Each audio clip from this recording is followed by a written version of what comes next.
When you picture yourself at 60, Yeah. what's the vibe? Double my current age. Okay. So 60. Uh, Probably still look the same.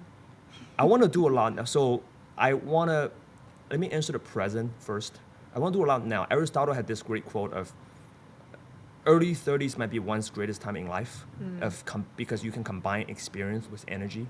So I hope I still have the energy of, our 22-year-old Ryan, that I remember having the energy at that time, but also maybe just a little bit more experience that can also help. But early 30s, sort of you combine these two, and I want to do a lot more having the Pure Value Capital, having Pure Value Media with which will go through the sort of the three layers of information, knowledge, but wisdom that we can hopefully pass on. And again, we stand on the shoulder of giants. I didn't generate these wisdom where a light bulb came to me and created them. I just want to sort of pass on the message. Different generations have different heroes. Kobe learned his game from MJ, and Buffett learned his investing from his mentor, Benjamin Graham, who wrote The Intelligent Investors. But with different generations, the next generation might not go to Omaha and admire Buffett or learn things from him. So I shall pay my dues to pass the baton forward. That will be the goal. So at 60, some point, hopefully I'll be, again, back to my original hero with my dad, probably good husband, good father. My kids hopefully grown at that point. I don't have any yet. Hoping to have at some point, and then grandchildren maybe at that time.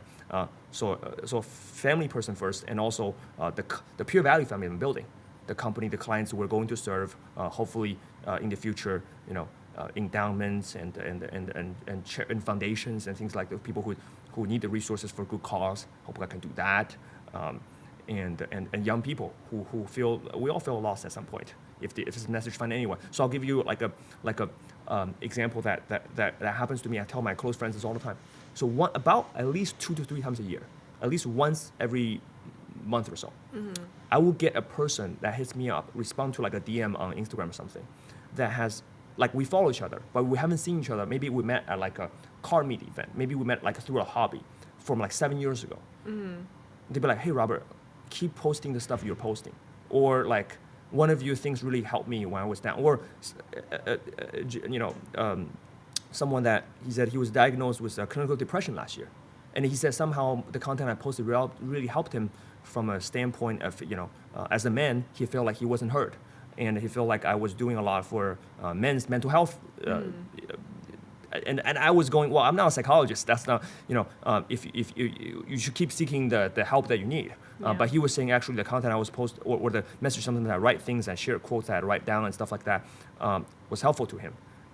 And I haven't seen the person in like 7-8 years. We met maybe through a one-off event. So those things I hope I can continue to do and to inspire. So at 60, I have my family, I have the Pure Value family through the work I do. So the combination of meaningful work and meaningful relationships.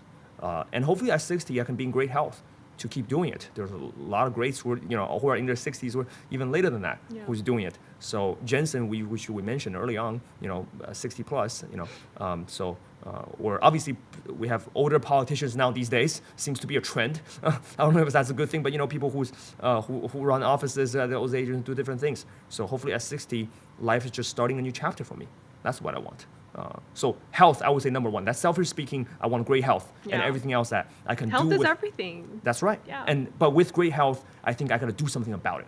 I got to do something with it, and that's the goal. Just like resources, with the foundation, I want to be able to build something on top of it, not to waste it, and to leave a thought to conclude there on that one. It just, this one personally motivated me quite a bit.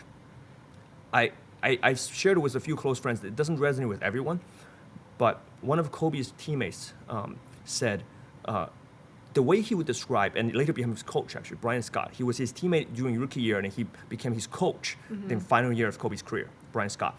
And he said, the best way I would describe being, his nickname is Kobe being Brian, is that Kobe didn't waste his greatness. So everybody has greatness inside them already. This is fundamentally what I believe. You have that in you, Angela.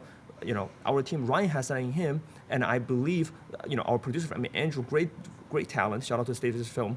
Without them, this wouldn't happen. Like, everybody has greatness inside of them. I just want, and David and Sam that's on set, and I think the best framework I think to keep myself in check. There are certain days I get lazy and don't want to do certain things, and I just go, I don't want to waste my greatness. There might be one or two things I'm good at that I shall continue to do and maybe adds value to other people. I should lean into those. There are things that obviously you know that I'm not good at all, right? Angela's in charge of helping me with a lot of things around the office that I'm not good at. But the things I'm great at, I don't want to waste it. So the best way for me, framework for me, at least motivates me, inspires me, that spoke to me, was that someone that I admire didn't waste his greatness. That's how I want to be, to remember or still living my life at that point, 60 and forward, if that makes sense. I also don't take that for granted, because since my father passed away at 58 years old. So we'll see how life goes, but that's the goal.